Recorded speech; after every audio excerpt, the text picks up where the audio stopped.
പ്രഹ്ലാദനെ പോലെയാകണം. 5 വയസ്സുള്ള കുട്ടിയെ കൊഞ്ചിച്ച് എനിക്ക് പ്രഹ്ലാദനാവണം, ധ്രുവനാവണം. ആ സംസ്കാരം പകർന്നു കൊടുക്കുന്നു. അവൻ നല്ല രീതിയിൽ വളർന്നു വരുന്നു. നാടിനും വീടും നന്മ ചെയ്യാൻ വേണ്ടിയിട്ട് അവൻ അങ്ങനെ വളർന്നു വരികയാണ്. പിന്നീട് നടക്കുന്നില്ല. പിന്നീട് നടക്കാവുന്ന പോകുന്നു. മുത്തശ്ശിമാരുടെ അവരെവിടെയാണ്? അവർ ടിവിയിലും അല്ലെങ്കിൽ വൃദ്ധരായ മാതാപിതാക്കളെ നമ്മൾ ഇന്ന് എവിടെ കൊണ്ടുപോയിരിക്കുന്നു? ഇന്ന് വൃദ്ധസദനങ്ങളിൽ തള്ളിയിരിക്കുകയാണ്. ഇന്ന് കേരളത്തിൽ വൃദ്ധസംഘടന കൂടിക്കൊണ്ടിരിക്കുന്നു. ഏറ്റവും കൂടുതൽ എറണാകുളം ജില്ലയിലുമാണ് വൃദ്ധസംഘടന വർദ്ധിച്ചുകൊണ്ടിരിക്കുകയാണ്. വളരെ കൂടിക്കൊണ്ടിരിക്കുന്നു. ഇന്ന് അപ്പോൾ വൃദ്ധസദനം മാത്രം നടനങ്ങളുടെ സമ്പ്രദായം ഉണ്ട് അല്ലേ? വലിയ വലിയ ക്ഷേത്രങ്ങളിൽ കൊണ്ടുവന്ന് ഒരു ഓർമ്മയില്ലാത്തമ്മയായി അവിടെ കൊണ്ടുവന്ന് അവരെ നടകളിലേക്ക് പോലും ഏർപ്പാട് ഗുരുവായൂരും വലിയലും ഒക്കെ കാണാം. അതിനുള്ള സമ്പ്രദായം ഉണ്ടായിരിക്കുകയാണ്. നമ്മുടെ മക്കള് നമ്മളെ കൂടെ നമ്മൾ അറിയത്തുള്ളൂ. ഒരാൾ വിവാഹം കഴിച്ചു, 2 ആൺകുട്ടികളാണ്. അവർ കല്യാണം കഴിച്ചു, മരുമക്കളൊക്കെ എത്തി. ഇയാളെ തളർന്നുപോയി, തളർന്നു കിടക്കുകയാണ്. ആരെങ്കിലും അടുത്ത് വേണം, എന്തെങ്കിലും ചെയ്യാൻ, അല്ലെങ്കിൽ പരസ്പരം കൂടെ ഒന്നും ചെയ്യാൻ വയ്യ. സംസാരിച്ച് നഷ്ടപ്പെട്ട് തന്നെ കിടക്കുകയാണ്. ഇവർക്ക് അതിന് ശല്യമായി, മക്കൾക്കും മരുമകൾക്കും ശല്യമായി ഇയാളുടെ കിടപ്പ്. അവസാനവുമായി ഒരു തീരുമാനമെടുത്ത അച്ഛൻ എപ്പോഴും പറയുന്നൊരു കാര്യമുണ്ടേ, മരിക്കുന്നിരിക്കുന്നു ഗംഗാസ്നാനം നടത്തണം.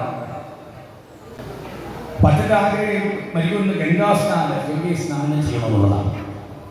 മകൾ തീരുമാനിച്ചു. അച്ഛനോട് അച്ഛൻ്റെ ഏറ്റവും വലിയ ആഗ്രഹമല്ലേ ഗംഗാസ്നാനം. അച്ഛൻ്റെ ആഗ്രഹം നാളെ ഞങ്ങൾ സാധിപ്പിക്കുന്നതാണ്. നമുക്ക് ഗംഗാസ്നാനത്തിന് പോകാം. അച്ഛൻ സമ്മതിച്ചു. പിറ്റേന്ന് അച്ഛനെടുത്ത കാറിലിട്ടു. 4 പേരും കൂടെ പോയി ഗംഗയുടെ തീരത്തെത്തി. നല്ല ഒഴുക്കുള്ള സ്ഥലം നോക്കി തെരഞ്ഞെടുത്തു. അച്ഛനെ ചുറ്റുപാടൊക്കെ നോക്കി ആരുമില്ല.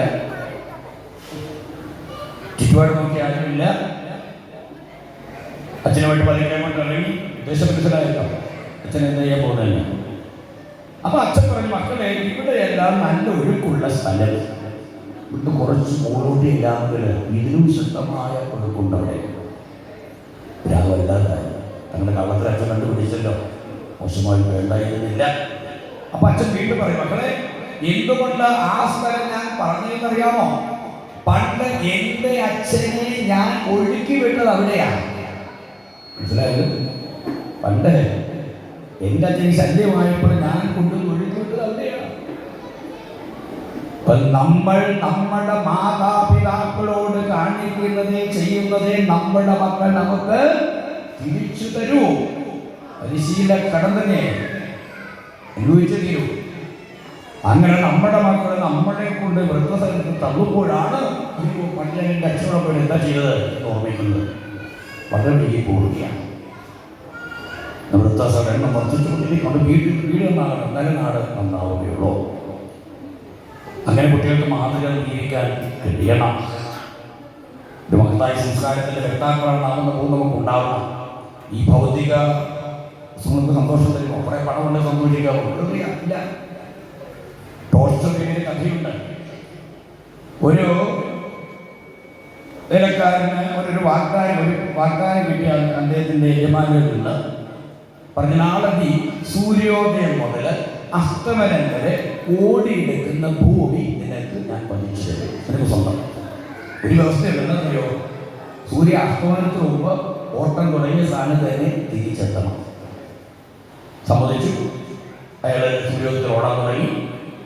കൂടുതൽ ഭൂമി സ്വന്തമാക്കാൻ അത്യാഗ്രഹം അയാൾ ഓടി സൂര്യാസ്തമനത്തിന് മുമ്പ് ഓട്ടം തുടങ്ങിയ സ്ഥാനത്ത് തിരിച്ചെത്താൻ കഴിയില്ല.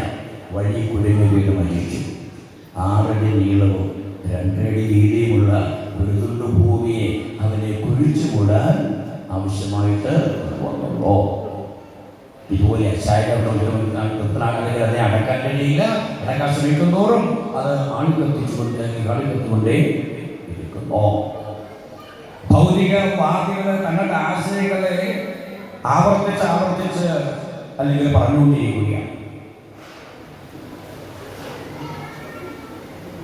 എപ്പോഴൊരു അധ്യാപകൻ ചെറിയ ക്ലാസ്സിൽ കണക്ക് കൊടുത്തു. എനിക്ക് 12 ആടുണ്ട്, 6 വേലി ചാടി ഓടിപ്പോയി, ബാക്കി എത്ര? അവരുടെ കുട്ടികളൊക്കെ പറഞ്ഞു 12 ബാക്കി എത്രയാണ്? 12 പോയാൽ ബാക്കി 6. ഒരു കൃഷിക്കാരന്റെ മകൻ അവിടെ ഉണ്ട്. അവൻ എഴുന്നേറ്റ് ടീച്ചറെ ഒന്നും കാണത്തില്ല. ടീച്ചർ കണക്കറിയാമായിരിക്കും. ടീച്ചർ എന്താ അങ്ങനെ പറഞ്ഞത്? ടീച്ചർക്ക് കണക്കറിയാമായിരിക്കും. എന്നാൽ എനിക്ക് ഈ ആടുകളുടെ സ്വഭാവം നല്ലവണ്ണം അറിയാം. 6 വീലിലായി ഓടിപ്പോയിട്ട് ബാക്കിയുള്ള 6 പിന്നാലെ ഓടിയിട്ടുണ്ട്.